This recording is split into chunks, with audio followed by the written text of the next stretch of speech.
Go ahead. Turn it up. It's the Record Machine Show with your host, Jimmy Howe.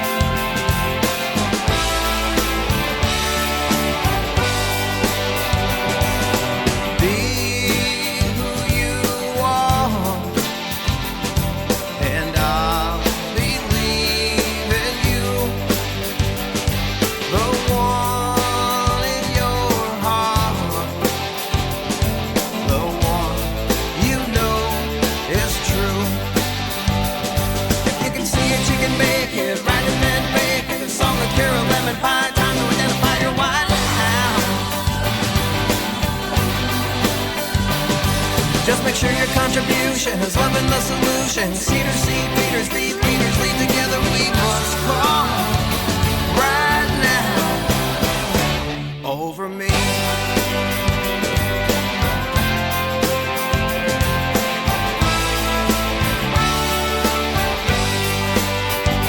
Creativity sets you free, free to be who you should be.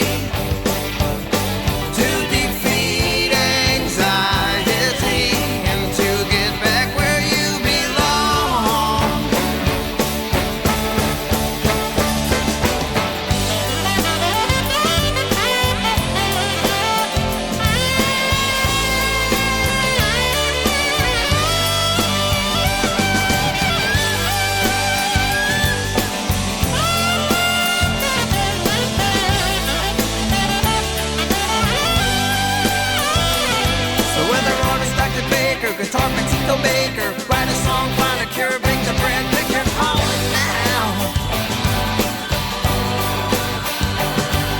It's time to stop your stalling, we'll catch you if you're falling. Don't need a gun to have some fun together, we have just begun. Right now, over me.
Ladies and gentlemen, please welcome singer-songwriter Sean Walshe to the program.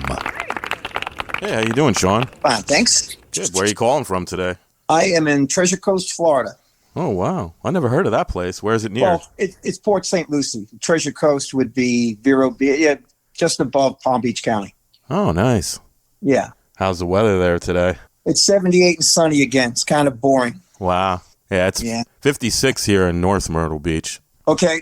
Yeah, I'm actually heading up to Boston tomorrow, so I'm kind of looking forward to that. I grew up in the New York area, so I'm looking forward to a little change of weather. Oh, yeah? What are you doing up in Boston? You know, I'm going to meet with Rob, and I'm excited. I'm going to get to meet with Meg Griffin tomorrow, who is a DJ that I grew up with in the New York City area. Oh, yeah. Yeah. And so I get to meet Meg Griffin tomorrow with Rob, and I'm looking forward to that. And just to discuss some things, trying to figure out what we're going to do with this and how do we take it to some next level, hopefully. Now, is she still on the radio? Oh, yeah. She's got programs on Sirius. right, in the Americana channel. So, nice.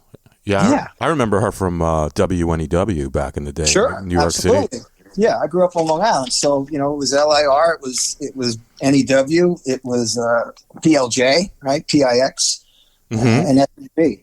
So and I've contacted most all of those. Jimmy Fink was a DJ on PLJ, and I paid for college being in the union. This family owned a big commercial bakery, Fink Baking, and Wow. yeah. So I just got his contact information. I'm gonna try to reach out to him this. Nice. So you are from New York then, right? I am. Yeah, I was made in Ireland. I was born in Queens, as I tell people. Wow. How long did you live there for? I didn't. I was just made there. Oh, okay. My parents are my dad is from Ireland. My mom, like me, born in New York. Her parents were from Ireland. My wife is from the same village as my dad. So I'm, as far back as I could find, my lineage is Ireland. So. How long have you lived in Florida? I came down here in June of 2003. So for a while. Oh, cool. Yeah. Yeah, I got a couple friends out in Florida. They love it. I thought about it, but I like a little bit cool too. I don't like it too hot. So I figured South Carolina was kind of a compromise. Man. I grew up there. People, it's too hot in Florida. I've lived here for 19 years now. It's never been above 100 degrees, ever. Uh-huh. Now, I've lived in New York City. I've lived in Chicago. It's gotten a lot hotter than that, a lot worse than that. So I think it's about this time of year where, I'll go, oh, it's 18 below in Minneapolis today or Chicago. And it's just, again, I think snow's a choice. So, yeah. No, we moved down here 4 years ago. I grew up in New Jersey, and we hated the winters and stuff. But once the kids grew up and went off to college and wanted to do their own thing, we decided to move down here. Sure. Yeah. No, I've told people there's a few things I've never heard. One of the things I've never heard is I've never heard anybody say, I really like Florida. I just wish I had waited before I moved here. That's funny. So tell me a little bit about your musical background. When did you first get started in music? Let's see. I suppose I got my first guitar at about 11. I grew up in, my parents are, from Ireland, so it wasn't a very musical household, which is fine. And I was just always drawn to it. I just always had one. You go back, I just had a guitar. I think probably in high school, I started sophomore, junior year. I probably bought my first nice guitar, played, practiced, blah, blah, blah, blah, blah. But I wasn't in a band or anything. Went to college. I knew about 8 songs. And by the end of that first semester, I knew 200 songs and we were in a band. And kind of took off from there. And then I played through college and then I stopped playing. So about 1984, I didn't play from 1984 till about 1998. And then mine is a little bit of an interesting history. I was in New York. I was working for Smith Barney, one of the big financial institutions. I hated my job. I quit from the Port Authority station, took a Greyhound bus out to Seattle, jumped on a crab fishing boat for a year and a half, wrote an album, got back to New York in 98, I guess. Was planning on meeting Phil Ramone with the album. I found out where he was staying and where he had lunch. He had lunch at the China Club every Wednesday. And I had met a guy, a busboy, that I paid off a little bit to get me in there on the next following Wednesday. And a couple of days before that, Rob Fraboni called me and said, I just heard your demo and I want to produce your album. Do you know who I am? Of course I did. And so that's just kind of how it started. I hadn't played in, really in however long that was. And then I made a record with Rob back in 98 in Austin, Texas with some very well-known players like this record. And we were mixing it and my life took a very different turn and kind of fell off the planet. And then I told Rob in December of 2020 that I had a record I wanted to make. There's my musical career. Wow. Now, I believe every band or artist is influenced by someone. Who are some of your influences? Songwriters, pretty much, for the most part. Grew up in the New York City metro area, so that started there with no particular order. Paul Simon, Harry Chapin, Neil Diamond, Bruce, of course, as I got into college. Any Billy Joel? Billy, of course, yeah. And I know Liberty DeVito's on tomorrow with you. I just think that's so cool. I'm looking forward to that one, too. Yeah. It's funny. There's a song on this record, Fortune Favors the Brave. I was kind of thinking, it was that song I had was probably a combination of, I was 18 when The River and Glass Houses came out. Uh-huh. Both had influences on me. And when I was doing that, when kind of writing Fortune Favors the Brave and we were recording it, I was, thinking of how I felt listening to those records. And that's really what I wanted. Something, just something that made you feel good and smile. Exactly. I think partly what happened was, it's true as story as it is. So I'm down in Florida. Again, I haven't played music other than, again, the one thing I did do, I forgot to mention. So I was in a couple of bands, incredible bands, played all different types of music, blues, rock, spirituals, gospel. And but I tell people it was a phenomenal band, but you had to be a member to be in the band. And we only played in gated communities, so nobody could really come see us. Is because I was the music director at 2 maximum security prisons. Wow. Yeah, I had the largest prison programming in South Florida for 9-10 years. Wow. Did you discover any raw talent in there or what? Well, there's incredible talent in there. And, but by the time that they get out, if they do, they're probably, again, these are maximum security prisons. These are rough places. These are state prisons. All kidding aside, incredible talent in there, and I won't go down that path now, but, difficult to describe how rough of a place it is, isn't it? Oh, I'm sure. Yeah. So I brought in a program that was 40 principles and values of good character. That's what my program was. 40 weeks, which is unheard of. Mm-hmm. I'd go to a prison, I'd tell the warden what I'd like to do, and he'd look at me and laugh, and I'd say, can you give me the biggest room when this happens? And they'd always say yes. And so, I started with 9 guys at one prison, and then I had, 1,100 participants across 6 prisons, and Secretary of State of Florida calling me, asking me what I was doing. Wow. Yeah. So rough place, not a lot changing in there, unfortunately. I don't know how else to describe it. It was, now, are these people that are never getting out, or there's a chance? Most of them, in maximum security prisons that I was in, I would say over half were 20 to life. Wow. Florida has the largest, has the most teenagers with life sentences afforded to them. Wow. And without getting too political, but just stating facts, the United States makes up about 5% of the world's population. We house nearly 25% of the world's incarcerated. Think about that. Yeah. Now, if any of these gentlemen had met you earlier in life, there's a good chance they might have went down a different path, maybe, right? No doubt. No doubt. Very humbling to have grown men come up to you and say, I wish somebody would have taught me this when I was younger. Very humbling. Well, when you hear stuff like that from an inmate that's doing, spending the rest of their life behind bars, how does that make you feel? Does it make you feel good that you're actually making a little bit of difference in their life? I think when I started there, I remember I was driving back from one of the facilities, and I was, I'm a man of faith, I just kind of conversing with God and going I know I was having an impact on the guys that were like getting out in like 5 years or less, and I challenged them, and I was very strict about the program and the expectations, and held them accountable, and they were great rewards. Mm-hmm. If you stayed in the program and graduated, things that we'd never done in maximum security prisons.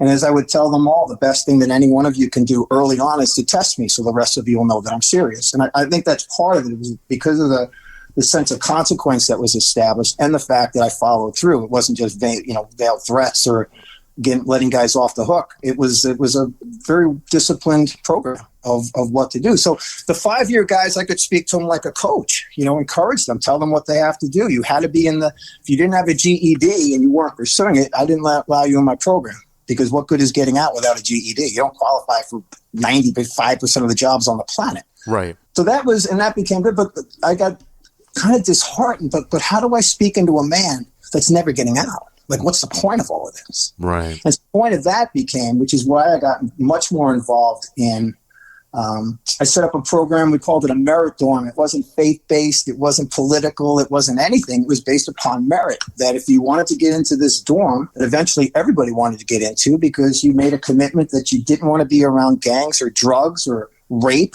or having been beaten up or stuff stolen from you, which happened every day. Mm-hmm. I finally had one of the wardens allow me to give me a wing of one of the dorms. Let me show you how this works. Let me show you that these men that are in here for the rest of their lives why not have them create the community that they might have created if they gotten out? And that's really what we worked for. And that's what that was, because it's just, they come in. I mean, it's amazing. These young kids come in there. You spend 5 years in a maximum security prison, you don't go back a better guy. Nope.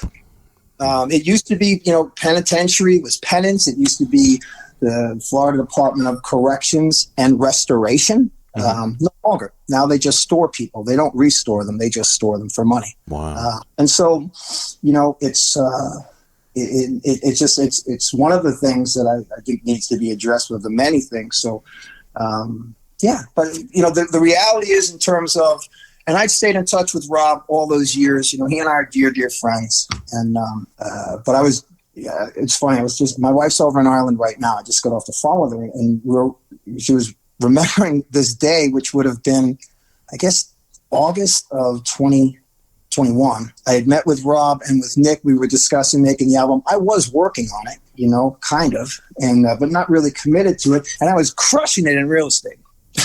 And I was making a good buck, and I drove home one night from a late closing and called my wife, and she said, "Did it close?" I said, "Yes." And I had a big month, really, really big month. And I made a comment to her that I guess this is what I'm going to be when I grow up. And for the first time in my life, I think I had resigned to the fact that I had found a job or a career that I could live with that would allow me not to want to go be a songwriter. Wow.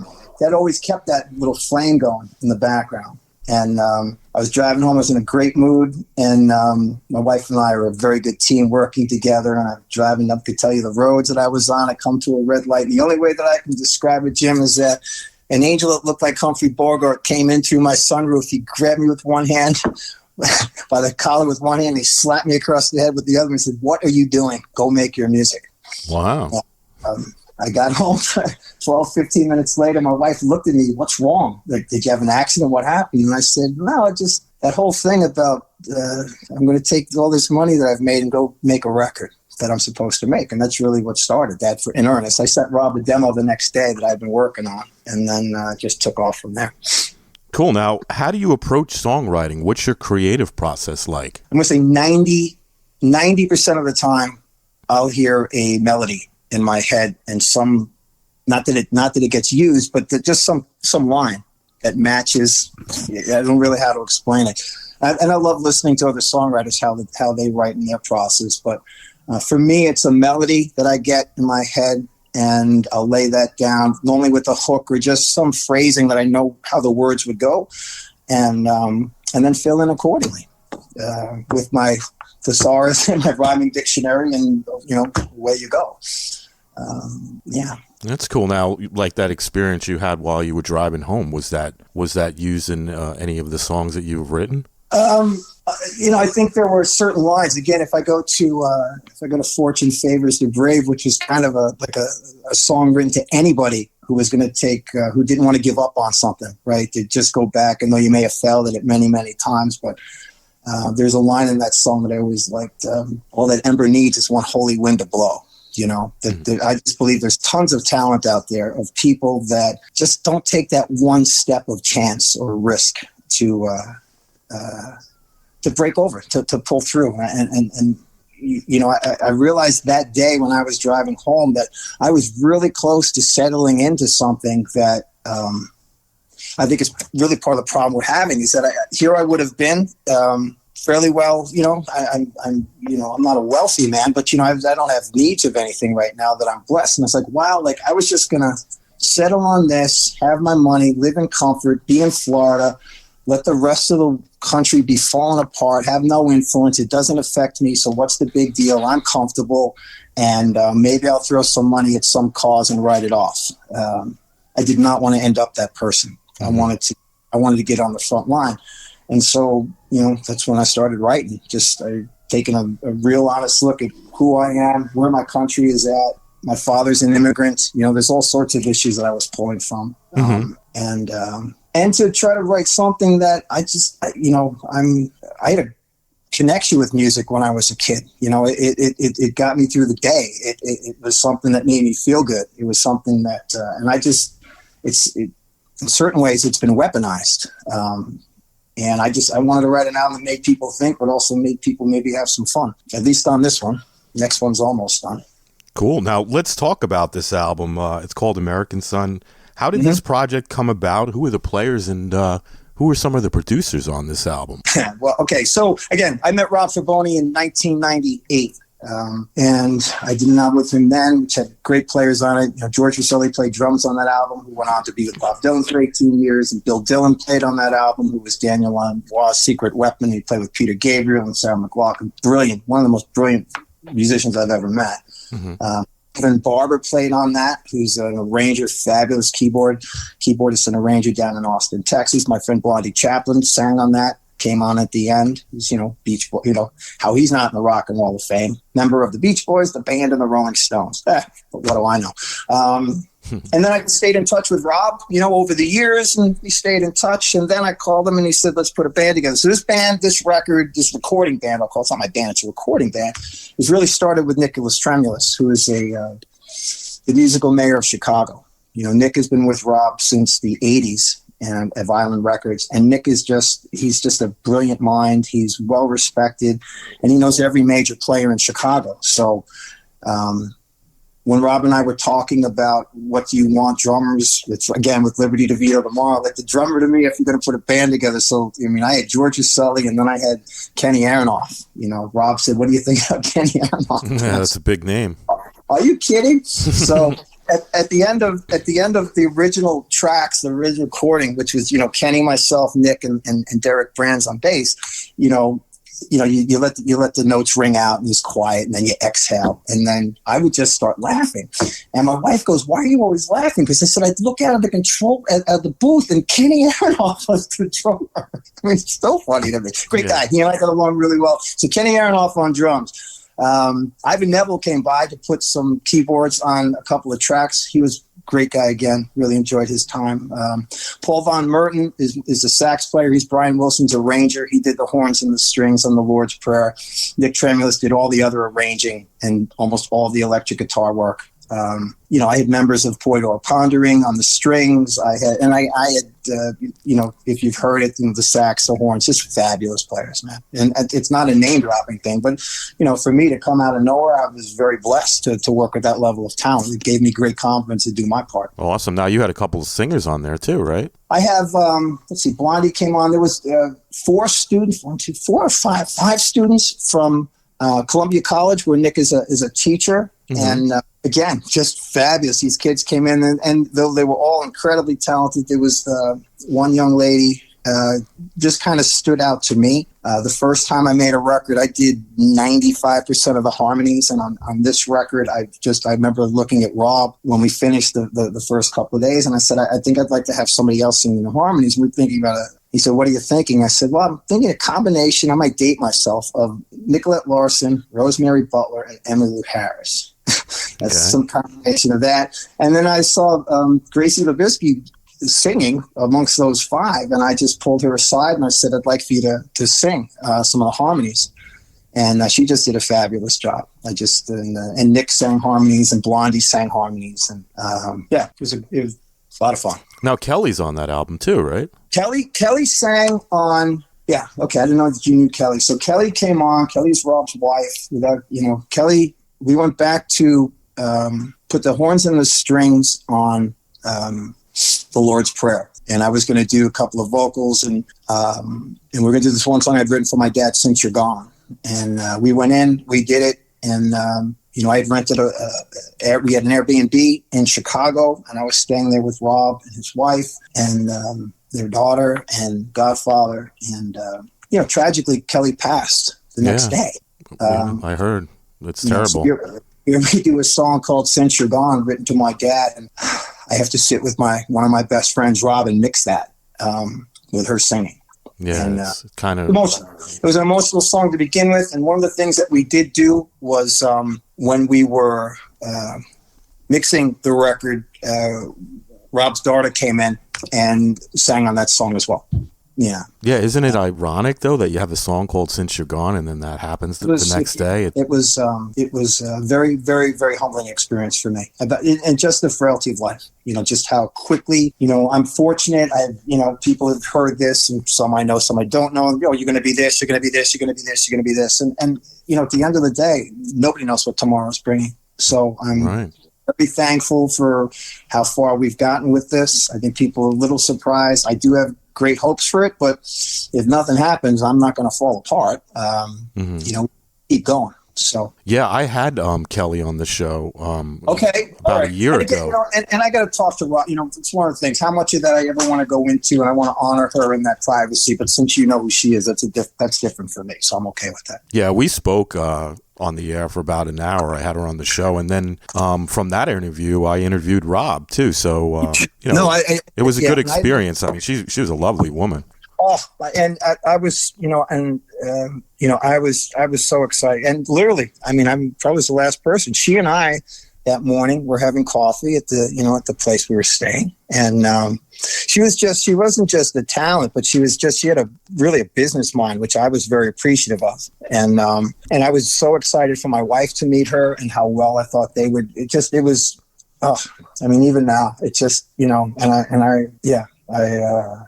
I actually have a piece on the next record written about that for Rob. So, it was, again, the tragedies of life. It happens every day, and just the frailties of it. So, but she did. I was blessed that she's on it. And then she sang on that. And she sang on the Lord's Prayer, and I think she was part of there's some little bit of a harmony background on the title track, American Son. I think she may have been a part of that too. This podcast is going to feature 2 tracks off this release. Be Who You Are and Fortune Favors the Brave. What's the story behind both of those songs? Okay, Be Who You Are. I had started watching the trailers for the Let It Be project that was coming out, right? This was back in November of 2021, right? Just before that they had released the Beatles Get Back, right? And I was watching the trailer, and I was, I was looking at what was going on, and the way that I've described American Son, because I kind of think in albums, tracks 1 through 6 would be on the first side, and 7 through 13 are on the back side. And so Be Who You Are would have been the first song of side 2, where I wanted to write something that was of some encouragement to young people. Just something that I just see people making decisions based upon what somebody else wants them to do or out of fear. And I just really wanted to write a song that just encouraged them to be who they are naturally. Just there's something inside you that you have some gifting, some callings that you want to do. My experience has been that I find very, very few people at this point in my life that I can have a conversation with that love what they do. Mm-hmm. They've settled into something. Out of either security or whatever. Most people I know don't operate in the college degree that they have. And just that they play safe or scared. Playing it safe. And that's okay if that's how you want to be. But I find people playing it safe while they're also not really who they want to be. So go be who you are, and then I'll believe in you, and I'll support you, and I'll encourage you. And I would say this in the prisons. I used to tell the guys, when you get out, okay, what do you want to do? Right. I know you don't want to go to Burger King and flip burgers unless you want to own a Burger King. Then you should go consider that. Right. But if you want to, there was one guy who said he loved wrenching and he loved working on cars. And, you can't make people do anything. But I just told him kind of how did I get where I'm at with the music or anything else. I said, if that's really what you want to do, you got to put it out there. And, go introduce yourself. Go walk into a garage. See these guys looking for a mechanic. Tell them you'll be the first one in, the last one to leave. Right. You'll take entry level to start. Because if that's really what you want, then that'll take care of itself. Exactly. It's just that's a faith step. And unfortunately, most people don't take that step. Nope. When it was the same thing here. I'm the executive producer. I'm the record label right now. I paid for all of this. It's a risk. I took all of that security or comfort I might have for a guy that was homeless not too long back. And what if there have been times, not too many, once or twice where I go, what have I done? Like, what was I thinking? Why did you do this? Even now, there's no expectations of this. I mean, I'm blessed that I'm on the radio with you, but at the end of the day, I do have to figure a way to monetize this. Right. Otherwise, it just becomes a very expensive hobby. And now the front part I knew how to do, and you're dealing with musicians and you hire them and you pay them and they give you what they say that what you want. It was awesome. But now I got to deal with the record industry. It's different. Yep. They get paid whether they produce or not. And I'm a producer type of guy. I expect results, positive results. I don't do excuses very well at all. Mm-hmm. So, and I don't do well when somebody kind of limits what, I remember I spoke to, and I'm not going to name names, but I've spoken to a few people in the industry, and I tell them what do you think? And I tell them, and one guy laughed at me. He laughed at me, which is fine if you want, because I don't take offense to it, but it's just like, wow, okay. Like, and I what I have found about the music industry in the, 8 months I've really been studying it, it just seems to me to be an industry where people are selling picks and shovels. Mm-hmm. And that analogy comes to me from the gold rush days, right? The only people that really made any money during the gold rush wasn't the guys that found gold. Mm-hmm. It was the guys selling the picks and the shovels. Right. And I just find this whole industry has turned into, people have a dream, and now here's a PDF for $17.95. It used to be $195, or it's just people are monetizing other people's dreams, knowing that they're never going to get there, but take their money anyway and tell them how good they are, and tell them this and tell them that, and that saddened me. Because I'm talking to some radio promoters and working with some very good ones, but other ones I'll just go, wow, you're just going through the motions. Like, that's all you care about. You don't really care about the artist or the money that they're spending. You're never going to get results with this. Like, how, I mean, it's I'm not used to that. I'm not used to people just playing off other people and just, telling them what they want to hear and making money doing it. Right. And what about fortune favors? Well, fortune favors the brave. I was sitting in my kind of studio office, and I was working at acoustic guitar. I was in acoustic guitar mode, and I was playing a lot of acoustic guitar. I don't remember what song I was working on. And my wife, quick knock on the door, the French door, she pokes her head in, she looks at me, and she just goes, "Do you really need Kenny Aronoff? You're not that rocking." And she winked, at me, and she closed the door. And I was just like, oh yeah? We'll see about that. We'll see about that. And seriously, that's one of the fastest songs I ever wrote. Like 15 minutes later, I had that. And I remember I sent it to Nick, like right away. And he said, the kid's like, hell yeah. And he had those horns put on it like 2 days later. And again, for me, that's some combination of something off of The River and Glass Houses. That's why when I think about, Liberty DeVito on Tomorrow, it's like, yeah, he'd get that. I could see him playing that. And I wanted, and again, the saxophone solo in that was just joyous, which is what I wanted. I think my original notes, I could hear Sheryl Crow singing the harmonies and playing bass. I had lots of notes going into the studio, so those were mine. It was some combination of The River and Glass Houses and Sheryl Crow playing bass. But that's where that came from. It was literally just a response to my wife giving me the dig. Do you think that dig was possibly just giving you motivation to come up with something real good? She's my wife and I we're tight. It was just being Irish. Yeah. just giving me a dig. That's funny. All it was. Yeah, that's all it was.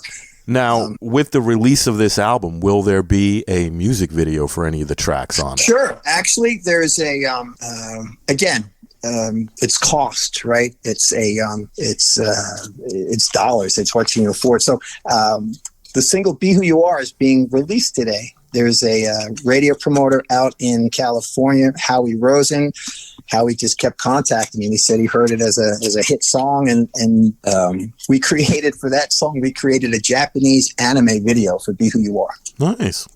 Yeah, and I had a 3/4 of the way through a video for American Sun, which is a combination of studio of the recording process and some video, and just it didn't get where I wanted it to be, so we're kind of shelving that one. But my hope is, the plan all along, Jim, was to create a body of work, an album that at a certain point, the people that I would need to go to this next level would just show up just as the Band-Aid. So And for me right now, people, what are you trying to get accomplished right now? It's to get the album in the top 50 Americana. That's album charts. So nice. Started at 176 the first week. We're at 136 the second week, and that's the goal. Awesome. Now, do you have a favorite track on this album? And if so, which one? It depends on my mood. One of the things I really tried to do that I'm thankful about is there's a lot of different songs on there, in terms of, but I guess, I tell people, Fortune Favors the Brave is really one that I just love how it came together. It captured everything I wanted to capture about what music did for me when I was younger. Song a whole kind of and it just rocks. Great playing. Highway 99 the same way. I wanted the band to create a sound. Like I haven't heard it. I grew up listening to rock and roll music, and which is a wide, it's a wide scope. When I finished this and started playing it for industry people, everybody started using this word that I wasn't that familiar with. Oh, you're Americana. And I was just like, I didn't know what that was. I mean, I haven't been in the music industry. I have no idea. Mm-hmm. And they said, well, you're Americana. And I guess I was assuming Americana was kind of like bluegrass or something like that. And so I'm going to give you real quickly. So Americana is defined by the American Music Association. Contemporary music that incorporates elements of various American roots music styles, including country, roots rock, folk, bluegrass, R&B, and blues, resulting in a distinctive, roots-oriented sound that lives in a world apart from the pure forms of the genres upon which it may draw. While acoustic instruments are often present and vital, Americana also often uses a full electric band. And I thought, oh, I'm Americana. That's a pretty wide scope. Okay, yeah, I'm all of those. Roots, I'll take rock, that. folk, yeah, blues, yeah. Okay, I'm in. So whatever that is, so they just said you're Americana. So okay, I'm Americana, and I think the audience they said is AAA or non-com or college, which is real good. I'm whoever may want to listen to it. Mm-hmm. So yeah, my favorite on the album is Since You're Gone, and I think the reason why I lost a few people over the last couple of years, and it does kind of bring you back to the good times you had with the people that you love and miss. Yeah, I think it's the 7th anniversary of my dad passing tomorrow. He passed on Valentine's Day. Wow, sorry to hear that. That's okay. No. Again, I'm very proud of my dad. I think my father represents everything that's good about this country. He came here as an 18-year-old with nothing, an 8th grade education. And when I realized where he came from in Ireland to settle in New York City, like, wow, it humbles me, like, wow. He worked 3 jobs and he put his 3 boys through college. Actually, he gave us opportunity to work to get through college and, stayed out of trouble and, lived and died for few to see. But I wanted to make sure that I left something for him to thank him. Yeah, I'm sure. I've been really surprised how, I've been playing out a little bit, but really how many people have come up to me and mentioned that. So, that's why you're right? You try to take something that's intensely personal. Right. But make it so that somebody else, for me, I know I'm not the only one to feel that way. So it's, again, I consider it a privilege to be able to write something that somebody else can go to help them through a particular moment. So, or to say something that maybe, that's not, they use it to express something that they're feeling. That's when I was growing up, that's what music did for me. That's where I went to, something happened. Good mood, you listen to this. Sad mood, you listen to that. Heart broke, you listen to this. Yeah, that might be a good single to do another video for, and Well, that one we've had talk of it. That one I've already seen it. We'd probably do that video in a pub. Quite frank, I think that's the only place to do that would be an Irish pub. And I'm going up to Boston tomorrow. I'm literally scoping out a couple up there. That might be where we do it, or Chicago. Yeah, you won't have any problems finding an Irish pub in Boston, I wouldn't think. No, or Chicago or New York. Yeah. Yes. So I'll be in good company for that mission, and yeah. I'm gonna read a couple of quotes that I got about this record, and then I want you to respond to it. Okay. Man, great effing sounds, feel, parts playing, singing, and the mixes are stellar. Good God, wow. Thanks for including me. This is the best thing I've heard and felt in a long time. The spirit and feel of this record is effing great, authentic and real, amazing. Kenny Aronoff. Now, your wife said, what would your wife say? Well, so I knew Kenny was going to be the drummer, which it gave me such confidence. Anyway, whether it should have or shouldn't have, it just did. I wanted to step up and play in the big leagues. And, Kenny had written a great book, Sex, Drums, and Rock and Roll. So, and I devour books. I read a lot. So normally I'll buy the book and then the audio because I read slow, but I fly through it. And be able to listen to Kenny narrate his biography, I learned so much about him and his personality, and I was like, wow, he and I are going to get along, and it was great. So, but again, Kenny came in for 3 days, amazing. Everything was one take. I mean, it was amazing. Well, he's a pro. So, he's a pro. So, and I was ready because I did it. We got it done, and everybody was fabulous. But Kenny left having only heard playbacks of drum, acoustic guitar, rhythm, electric guitar, and bass. That's all he heard. And I understand, he's a gun for hire, one of the best around, and here I was, friend of Rob's, just some realtor from Florida, making a buck, trying to do what he's going to do. And, say I got to play with Kenny Aronoff. I don't think Kenny kind of knew what my ambitions were. He certainly didn't hear what I was hearing in my head for the album. So, he goes from hearing the four of us playing in rough mixes to hearing the final album when I sent it to him. And it was very cool, because that was the first time he had heard the full-blown album. He hadn't heard the strings, the horns, the choir, anything. And that was really exciting for me, because he's somebody I tremendously respect, not just his playing, just his approach to life and how he does things. And again, I was very blessed with everybody that played on that album, that came in and did what they do so well. Yeah, and how about this one? American Sun is a vital record that speaks with real feeling and emotion. Finally, some meaningful lyrical content.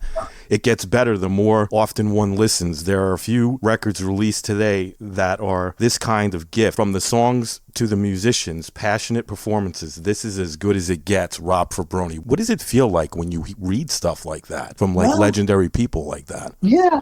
It's humbling. Again, I've known Rob for 25 years, and I know who he's worked with. I know that the company he's kept, and it's humbling. But you look at his resume. Those are the people that influenced me when, as I was growing up. Those are the people that I listened to. Again, we'll see. It's humbling. I can see him laughing at me and kind of giving me the dig, because it is what it is, right? God's given me a gift to be able to rhyme and sing. He hasn't given me gifts in other areas I might wish that he had. So it's humbling. Like I said, it's exciting. It's humbling.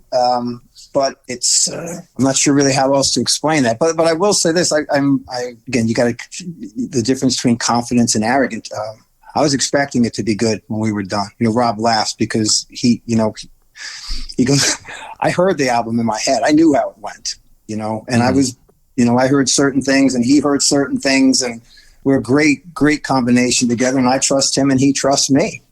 I would come back and we'd listen to the vocals, and I would know, I got a better one than that. He would just go, okay. Or I'd say, we're good. And he'd go, okay. He trusts me that way. I'm looking forward to doing another one with him, please God, as soon as we can. Got to get this one going first, though. Yeah, even this one, it's such a pleasure to hear the finished record. All the passion and lived experience that you put into it shines through. Heartfelt songwriting and performances from everyone involved make the music come alive. Powerful performances, beautifully captured. Looking forward to more great things. Paul Merton's, Brian Wilson's band arranger. It doesn't get any better than that, right? No, Paul is, Paul played saxophone, and again, he's... I got to see Paul and Blondie play with Brian Wilson's band over a few months back. And again, just, what a pleasure. I mean, to get comments like that, from people that have worked with and are still working with people that have inspired me and inspired, thousands of people over the years. So, there's a piece I just sent to Rob that, I'm looking, I'd love to call up Paul and say, hey, okay, we're going to do another one, but we got to get this one going first. So, blessing again, to be able to just hear something in my head and go, okay, strings here, horns there, and then have that happen. It wasn't luck. It wasn't by choice. I worked very hard to be in a position to do it, but still it's humbling, to be able to get there and get it pulled off. I got this far. We're this far, still got a ways to go, but we're on our way. Talking to you. What are your plans now for the rest of 2023? Okay. Well, again, with no following, with no fans, with no social media presence, which is what everybody in the industry wants. Really what I've foreseen has to happen was, and I told this to Rob before we started, this record would have to be something that just demanded attention. That whoever heard it, you went from one song to the next one to the next one. You just went, wow, who is that? I wanted to create a song or album or songs that did what I did when I was a kid. You're driving down the road, you hear a song on the radio, you go, who is that? I want to hear that again. That has to happen. As I said, we've got to chart, we've got to make enough noise so that then I can go to the people in the record industry who I believe really don't care that much about the product anymore as they do about likes and fans and making money, to be able to show them that there's some money to be made. So get on the radio, make some noise with the album, and at that point I would like to think we'll be in a position to hopefully get signed, or not knowing how much I'm willing to sell my soul to a record company, is to get some investors and get on the road. Right. And if you look at my initial notes in my rock and roll fantasy, at some point over the summer, a band would be put together, and we're going to get a call to open up for somebody because their opening band canceled. That's the rock and roll fairy tale that it's gone that way so far, so I'm going to stick to it. Isn't Springsteen on tour? He is. Yeah, that would be something, huh? Doesn't have an open band. Doesn't need one. That would be nice, though, if you got the opportunity to do that. He had a major influence on me. I actually, last Sunday, I was sitting here working on some new stuff, and I don't know how it happened, but something happened, and I realized, wow, he's playing an hour and a half up the road. I have to go. And I had to go. I saw him for the first time on October 14th of 1980. I was 18 years old. I was not a fan of his growing up in New York. When I left Long Island at 18, he was not on my radar. I never made a connection with him. And then he came to college, Marquette. I went to school in Milwaukee, and about a weekend, they had tickets available for this guy, and there was this beautiful red-haired girl that I wanted to ask out. And so I got tickets, and we went to see him, and it changed my life. And I left at the intermission. I looked at her, I said, I got to get closer. We're too far away. And she said, no, I think we should stay. And I said, okay, let me go see if I can get us 2 seats down on the floor. I'll be right back. And I ended up in the 8th row center, standing on a chair at the second half of the show. And I've seen him probably 8-10 times since. I've never seen that girl since. Wow. Yeah. Again, everything that tremendous things I respect about him is the productivity, the work ethic.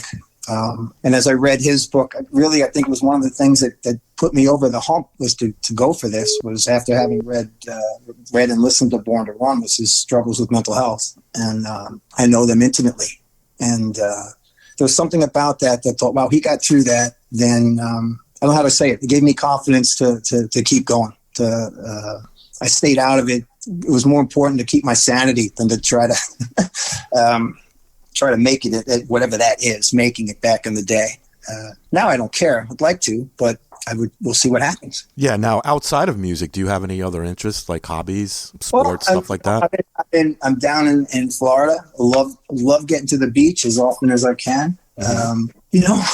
People would say you should golf. I tried it. Doesn't really click. Like to read, love to cook. And, for my wife and I, it's really, I've been in real estate. I do well in that. And when we're not doing that, we get over to Ireland. I'm a citizen there, so I spend as much time there as I can. That's really cool. Yeah. Now, do you have a website that you'd like to promote? Well, I've got a website, SeanWalshe.com.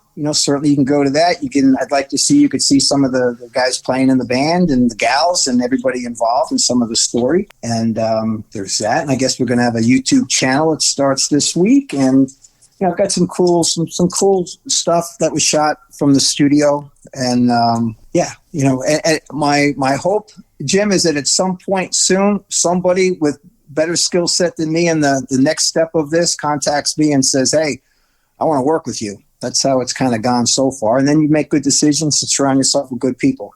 I've been very fortunate so far. As I said, the experience of making this record, Kelly passed. My mom passed a week before Kelly passed. Wow. It was a challenge for us emotionally. And then, it just kind of stopped things. And then I know very little about next steps of this industry, and by the time I suppose I was ready to do anything, the radio guy said, you might want to wait until first quarter.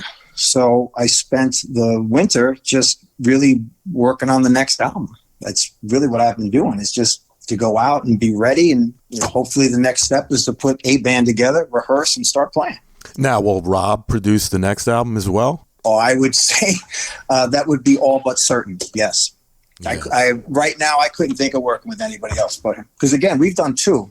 And the one we did 25 years ago, which I'm not going to go into much detail, I think he still likes that record better. You can imagine that. Wow. Yeah. Well, you guys definitely did a phenomenal job on this record. Every track is wonderful. It's great. Thanks. Yeah. No, again, we're a good team. I just we get each other. That helps, right? Sure does. I hear stories of producers and artists and attitudes and egos, and we had none of that. We went in. This thing was recorded, mixed, and mastered in 19 working days, spread out over months. But that's all it was. That's pretty cool. It was very cool. Very efficient. Very well planned. I'd heard the stories of, people run overs and, how much they're spending on albums and this and that and the other thing. And I thought, well, I can't afford that. So I better be ready and hire people that are ready. And again, Nick was the director. Again, listen to the album. You hear these horns and these strings and these guitar playings and harmoniums and pedal steel guitars. And, Nick was, as I said, that's why he's a co-producer. It's just, he's like my musical consigliere. We've got things that we can pick from and influence wise. And sometimes he would just pick something. He put those horns on the Vibe song, these mariachi horns, like Spanish Harlem. And I was like, wow, wow. And he just made great choices that, if I agreed with him, we used them. If I didn't, we would discuss it. And we agreed almost every time. There wasn't much to override. He just makes brilliant choices. Yeah, that helps, right? Sure. Yeah. Now, is there anything you'd like to mention that we didn't talk about today? Well, this is where I got to get into the pitch, right? Well, we're available crossover on Apple Music and iTunes and this. If you hear a song and you like it, tell your friends. I don't don't know how else to say it. Really, for me, this has been a grassroots project from the beginning. I'm hoping that people have an experience with it like I did at certain moments where I heard an artist and I go, wow, who's that? And, hopefully there's a connection between people out there. Like you said, I've gotten great feedback on quite a few of the songs. That's humbling. My plan all along was to take whatever may come next, some notoriety or whatnot, but really to be a better influence. There are some things that I'm very, very passionate about. And one of them is the homelessness and the hunger problem in this country. Mm-hmm.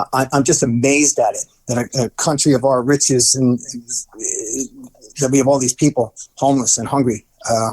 And I don't think the change is not coming at the government level. So I really think it's time on the community level where so many things happen, because our lives are really based on our community, not on our government in Washington. That's right. Your experience. And to be a messenger of good word and to encourage people and to stop all the animosity that's going on in this country and to give a message of hope. That's really, I believe, my assignment. That was my assignment in the prisons, and it's my assignment now. Mm-hmm. Message of hope. It's not, what's done is done. You have every opportunity. That's the one thing people, I think, we take for granted is what you can get accomplished in this country if you just set your mind to it. Are there obstacles? Yes. Are there bad people? Yes, everywhere. Yep. But you can still do it here. That I could name off the top of my head 20 places you couldn't do it, and you'd be afraid if you even stepped foot in the country. So just, we get beat up a lot. We've got our problems, United States, this experiment that we're working on. I'm just trying to get in the game a little while and give my 3 cents of what my opinion is about it. Yeah. Well, Sean, I want to thank you so much for coming on the show today. I think this album is a great album, and I wish you the best of luck with this album. Well, I appreciate it, man. I really do. Yeah, we're looking forward to some very good things coming forward, coming to a town near you. Long way to go. But Jim, I do appreciate it and the feedback. I want to say hi to everybody that might be listening today. Give a listen if you like it, at least for now. Drop me a line. I'm on all the social media. It's Sean Walshe Music across all the platforms, which I've actually started to use because I don't really use them. But excited about what's coming. I really do think there's good things coming. And again, I want to thank you for your time this morning. Well, you're welcome, and safe travels on your trip, and say hi to Rob for me. I will. We'll stay in touch. I'll see you down the road. All right. Take care, buddy. Man, bye-bye. Bye.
Record Machine Show is a weekly radio podcast produced by Jimmy Howell Productions. All rights reserved. For information regarding distribution or adding this podcast to your website, please visit our contact page at therecordmachineshow.com to submit your request. Thanks for listening. See you next time on The Record Machine Show. The Record Machine Show.